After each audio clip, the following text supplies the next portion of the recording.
No writers were harmed in the production of this podcast. I'm Gregg Podolski, and this is my writer's Dossier.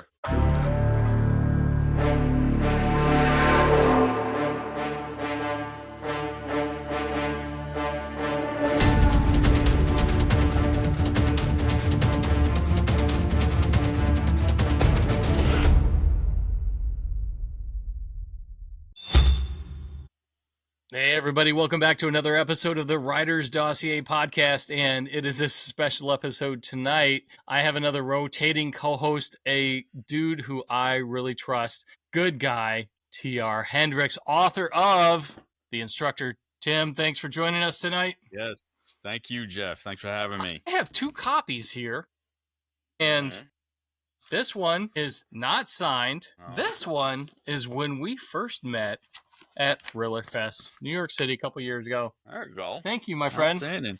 I guess that second copy was that uptick in sales that I saw recently. That was the bump. Tim is joining me tonight for a super fun episode. I know this is going to go off the rails real quick, so let me get this out of the way. The Recruiter, Gregg Podolski, everybody. You know him. And the myth, the legend, the hair. Thanks for joining us, Gregg. It's great to see you. Thanks for having me, man. Looking forward to it. I think there should be some kind of giveaway for that extra copy of the Instructor that you have from Tim. We're already ad-libbing, and we're not even how you 2 want to minutes run in. that. Your best Jeff impersonation. Your best, But I love this idea. Okay. Copy of The Instructor, this Derek Harrington book, and I don't know how I remember character names. Like, I'll forget, who was that? So I have nicknames for writers, but characters I remember. Derek Harrington, I remember reading this on my way back from Thriller Fest, and I was like, oh my, this is amazing. So, yeah, great book. We will come up with something by the end of the episode as a giveaway. Yeah, and I'll do, since I can't sign that copy that you'll give away, I'll do, a personalized letter to whoever the recipient is. Making shit happen right off the bat. We'll merge the things, and I think Jeff should absolutely just sign it Timmy, real big across the bottom. And you have Timmy! The letter from the real man, and you have Timmy. Damn you, Podolski. Okay, so before I forget what we're doing here, we have Tim Hendricks. He is going to contribute in a big way, but before this starts into a comedy routine, who's getting their way out of a tough situation the cleanest or safest way possible, guys? Gregg's Rick Carter, by running his smart assery, or Tim's Derek Harrington and his blow everything up and kill everybody style. Gregg, we're going to throw that to you first. Who gets out of a tough situation? Who gets out of a tough situation? Cleaner? Easier, Rick, or cleaner, Derek? cleanest and easier. Oh, well, cleaner's the key word there, because Derek's going to leave a mess. Yeah. I second that, yeah. See, the cleaner part gives the edge to Rick. But in any other situation where manliness is involved, it's Derek all day long. So I was going to say, cleanest and easiest with these two characters isn't necessarily the best, because I feel like Rick is going to get out cleaner. Derek is going to get out easier, just from their backgrounds and pedigrees. But I'm totally with Gregg that Derek is going to kill something 6 times before it hits the floor. Oh, yeah. Yeah. And there's going to be a puddle afterwards. So, whereas Rick has got that sass and that way to kind of see all the angles and work that charisma, or that riz, as the kids like to call it now. Rick Carter, the Rizzler. I'm going to drop the word Riz just to make my 17-year-old daughter cringe when she watches this. It's Rick Riz Carter from now there on, we go. Rick Riz. Rick Riz. Adventures of Timmy and Rick Riz. That is. I think we have a children's series coming, Tim. That is so sus. Watch these writers torpedo their career on the writer's dossier. It's my lifetime goal here. We're 6 episodes in and we're deplatformed. The one thing our content screams is, let's take this to children. %. I mean, if the Nickelodeon logo isn't on top of both of our books, what are we both doing? If there wasn't copyright, I'd slap Disney all over the place. Yeah, right. Yeah, absolutely. Don't get sued, Jeff. I mean, come on. They'll crush you. It's okay. I've got your address on my website. All right. Greg, with your first-person account of all the things Rick Carter is up to in The Recruiter, I was wondering, you're a corporate headhunter. Mm-hmm. You both are devastatingly hilarious. How differently does Rick handle himself from how you would handle yourself in similar situations? So for the record, I thought you were going to say handsome after the word devastatingly. I'm a little disappointed now, but kind of I hilarious. comb my hair and Probably everything for today. more accurate. It's funny. So the way Rick and I handle ourselves, we both default to humor. The difference being I do it just as the course of my normal day. Rick does it as a way to get out of intense situations and try to cope with that. And that's actually one thing that I found was really nice when I was doing this, and I would hear other authors like Tim, who comes from a background of seeing some intense shit in his background in the military. And I've heard cops talk about it, that humor isn't just something that you see in fiction. Like, it's in the movies and it's in the books, but it's there for a reason, because guys in that situation, that's how you get through it. And so it was kind of nice to know that I was sort of a little bit realistic in the book that otherwise is very hyper reality. But that's the biggest thing, is that we're both just going to default to kind of making a wise ass comment and trying to talk our way out of something versus, actually throw hands over anything, because that's not going to end well for either one of us. Tim, does Derek Harrington use very much humor to get out of a sticky situation? I'd say Derek is a little more on the kind of gruff and straightforward side of things. He's a Scorched little earth, more, is that what you're looking for? Yeah, scorched earth is a good way to put it. No, I mean, there's definitely one-liners in there, just to kind of what Greg alluded to, like that dark, cynical humor. All the Marines out there in the world, with Derek being a Marine Corps veteran, they can speak to it. Any service member can speak to it. Any cop, fireman, again, but that black humor that gets you through the gnarly times, and Derek's personality isn't necessarily like that, where Rick would use it to default to kind of get out of situations, and it's just kind of his go-to characteristic. But Derek is gonna, not, if he sees the opportunity for a layup to really, zing you, he's not going to let it go by.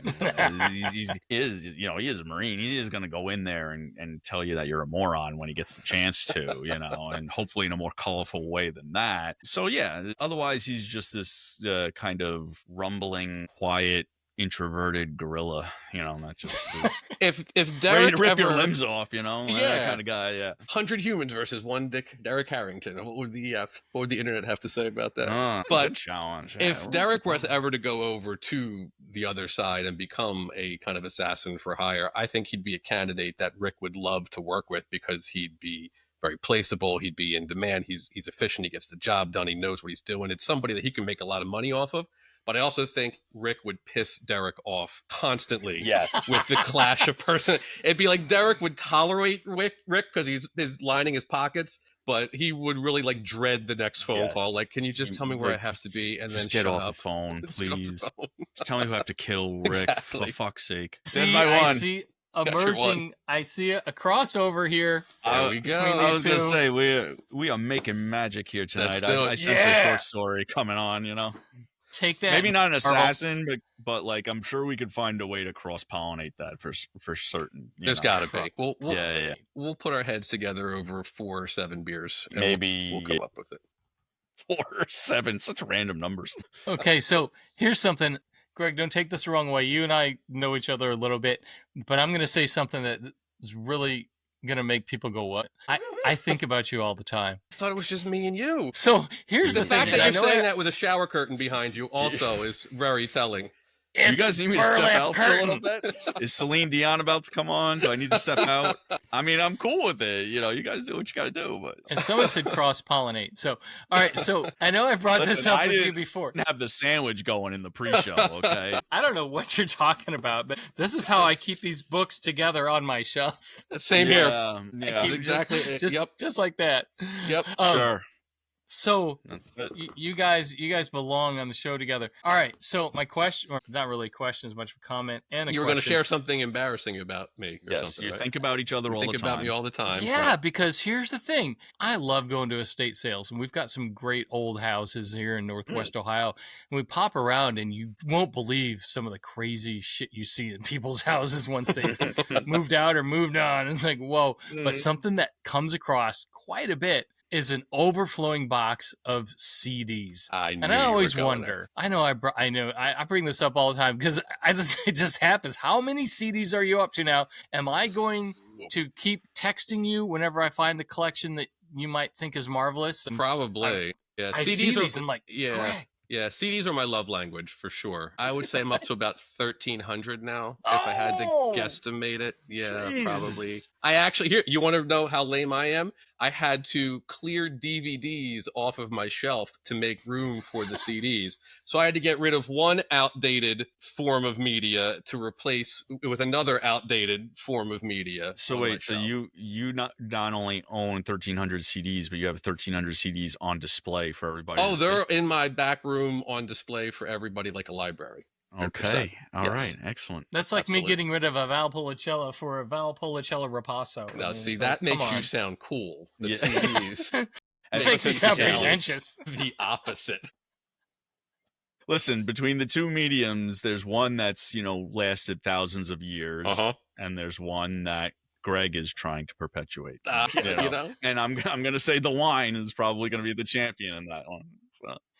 So the So how- CDs come because I hosted a radio show in college. I wanted to get into radio when I was in college. That was my first love. And I became very much of an audio snob about it. And so I actually can hear when you listen to anything on streaming, it's all compressed. The high end and the low end are compressed to make it tighter so you can fit more and it can stream quicker. And in CDs, you don't do that. You have the full range of sound. And I hear that and I enjoy that. Vinyl's the best. Vinyl is hand down the best. But I listen to most of my CDs in my car. So if they have a record player for your car, I'd be buying vinyl. They don't. So I thought you were going to CDs. say I listen to vinyl in the car.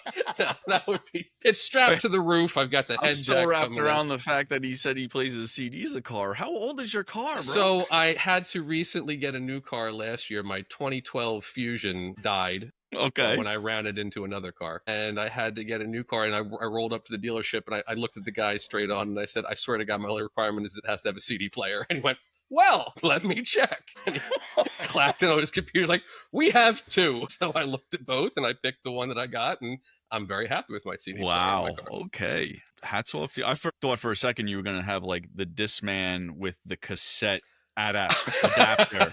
I had that goes in. Yeah, I think with everybody a little had wire it. that came The problem out. is you still have it. That's the problem.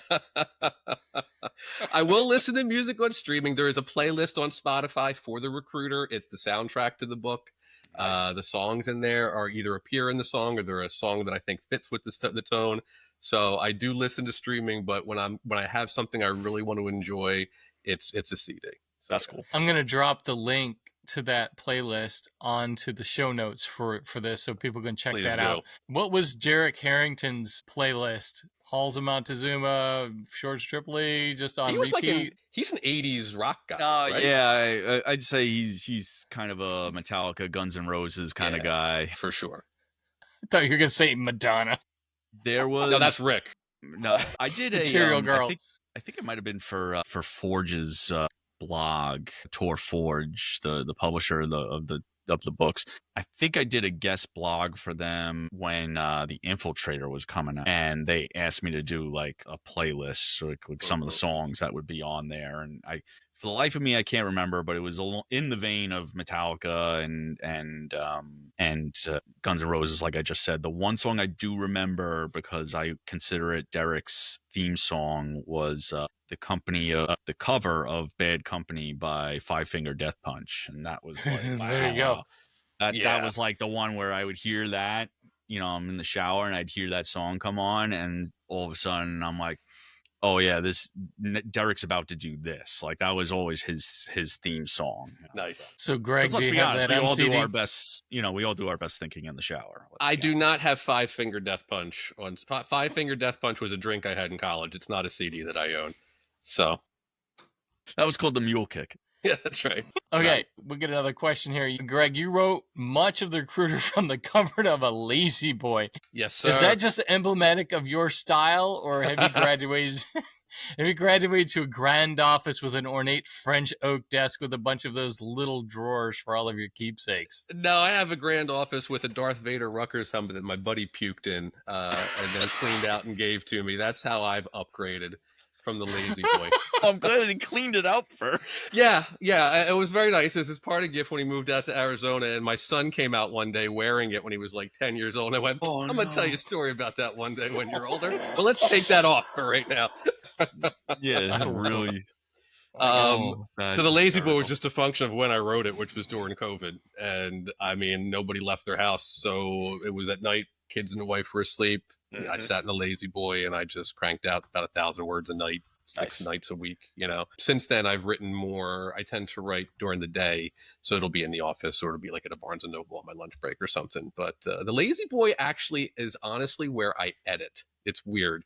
I don't know why, but I just find, because I read there, like that's my chair where I have the book on the table and the nightstand and the light with the little table. And so maybe because I read other books there, when I read my book to edit, I feel like I need to be there. I don't know. It's weird, but yeah, there's only one written in the Lazy Boy. All right, so here's one of the reasons that I contacted you out of the blue and started to stalk everything about you I could. On your website, you have 2 truths and a lie. And there was a lot on your website that made me think, I have got to get to know this guy. And we hung out in Thriller Fest a year ago. And I'm like, oh my God, I'm so glad I found you. Because so 2 truths and a lie. Before we were dating, my wife drove my car at 35 miles an hour down a 2-lane road while I clung to the roof. My buddy in the backseat was the only one who thought it was a bad idea at the time. Number 2, when I was 5 years old, my parents were approached by a talent scout for a child modeling agency that wanted to sign me, but they didn't want me to get wrapped up in that life and politely turned them down. I personally think I would have doubled as a Oshkosh bagosh sales in the 90s had things turned out differently. So the third one is I started a food fight in the stands of a college football game. A friend from high school called me later that day to say he saw me on TV because the game was so boring. The ESPN cameras cut to the live food fight nearly 30 seconds before going to commercial. 2 truths and a lie. Yes. What do you got, Tim? But this is difficult. So number one is definitely a truth. And then It's totally Greg. 35 miles an hour Greg, on the roof of a car. And anybody that would marry Greg, it would have to be just as crazy. So that Well, you're trying to ditch me early. Yeah. But so it's very hard for me to believe that guy would be a child model. But it's also hard for me to believe that ESPN would be covering a Rutgers game at all. Well, they're playing Ohio State, so that was why. And like where they were playing Ohio State. Is that what it was? Syracuse, Rutgers. It was McNabb era Syracuse, if it matters. All right. Well, then, since you just volunteered that information, I'm going to say that number 2 is the lie, seeing that you gave those pertinent details. And you were already leaning that way. So we're going to... Yeah, because, I mean... Yeah. The modeling agency thing was somebody actually approached us about my daughter when she was about 4 years old. Makes sense. And we said, no, thank you, because we don't want her to do anything like that. There is no way in hell a modeling scout would ever look at me and go, that guy. We want that kid in our overalls on the cover of whatever magazine was out in the 1980s. This is the face that's going to sell baby. I'm thinking at that age, you're probably like cousin Oliver from the Brady Bunch. So for the longest time, I had like jet white albino hair until I was about 7 years old, maybe. Okay. And then it started to turn blonde and then brown. But yeah, I was a little towhead running around for a long time. So yeah. Well, still has a beard though. The beard came in about 2 years old. So. I knew number 1 was the truth because I had a feeling that car had a CD player in it. No, the car actually had a tape deck in it. It was a 1984 Buick Regal. Yes, those could haul a little bit. Well, so this was when the speedometer hit 85. If you went a little above it, a light came on that said, "What the hell are you doing?" And it started to shake back and forth. And my favorite part about go back to the future when it hit 88 miles. Never got that high. I couldn't take it. My favorite part about that car. Get out of town, Tim. Was every time you turned right, the horn honked. And I discovered that as I was turning in front of a dude in a pickup truck who seriously looked like he could have been Derek Harrington. And I had to somehow motion because I couldn't talk to him because I was driving.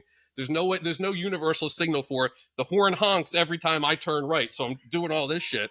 And I finally just pulled over and went out and had to disconnect the horn. So yeah. I love that car. You should see him when he drives the Sturgis. How has that detail not made it into your books yet? Oh, well, eventually. I'm sure it's too good not to. Yeah, yes, it absolutely that has to be. You know, like he boosts a car to get away from something, but now he can only make left turns. That is 100% going in the next book. All right, you got yourself a shout out in the acknowledgments, my friend. Because that is 100%. He's trying to get away from the people looking to kill him, and he makes a right turn. He thinks he's gotten away. He makes a right turn. He honks. Now they're coming after him.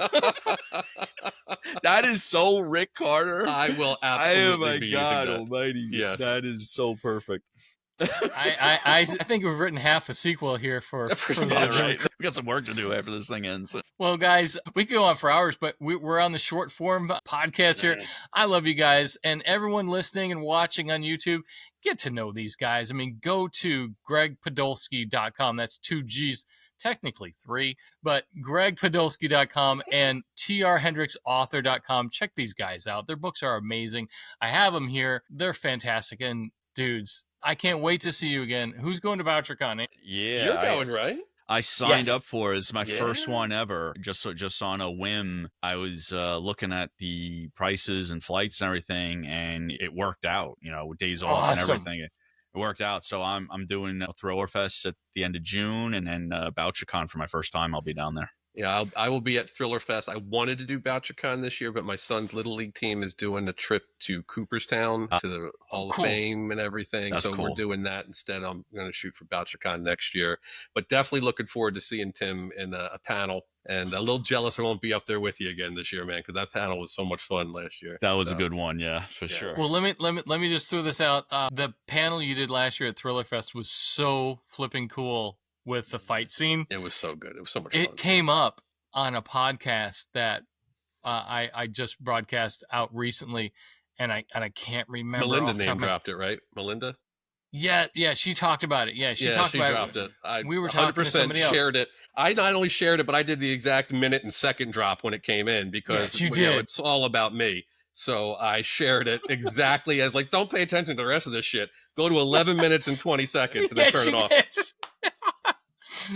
Hey, that still lives in people's memories, and I have video of it. So, that's fantastic. Whoever wins a copy of the book, I will get them a copy of the video on top of everything else. Nice. So, how are we gonna How are we gonna do the giveaway? Yeah. It'll be in the show notes. How about that?